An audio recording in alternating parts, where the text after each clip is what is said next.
Welcome, students.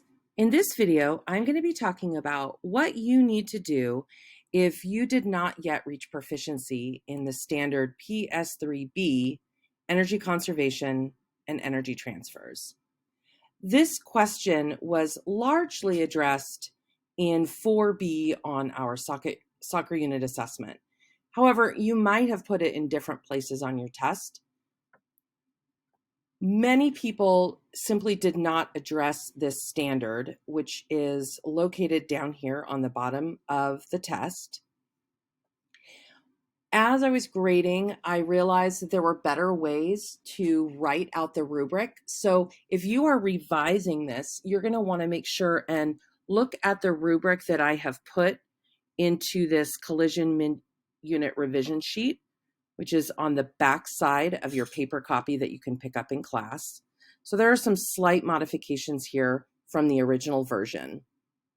What I'm looking for in this standard is the ability to explain, once you've already addressed kinetic energy between the player and the other object before the collision, I want you to explain how is that kinetic energy transferring between the objects in that system.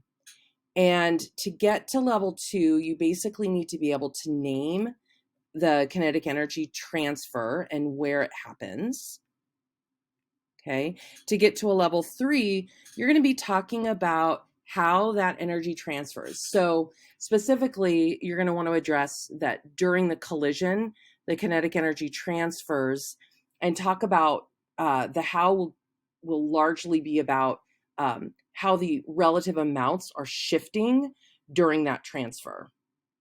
To get to a level 4, you would want to address the relative amounts of kinetic energy in the objects after the collision and make sure to account for the where all of the energy goes in this system.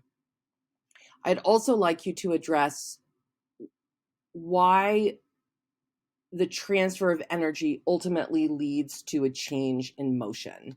And those are all of the things that you will need to do to get to a level 4. Now, you can use words or pictures to explain this, and I think that's it. So just make sure that you look here at this comment. This is also giving you an overview of what you need to do. You would say, yes, you have watched this in Canvas. Give a gist of the comments. Basically, how did you get your score? So you might say something like, I just simply didn't address it. Or if there were some inaccuracies, you would want to explain that. And then finally, what have you done to review the ideas before the standard? Many of you, I think, know this information and don't necessarily need to review. So you could go ahead and write that you just simply forgot to include this. And so review wasn't necessary beyond listening to this video and looking at the rubric. All right, hope this helps.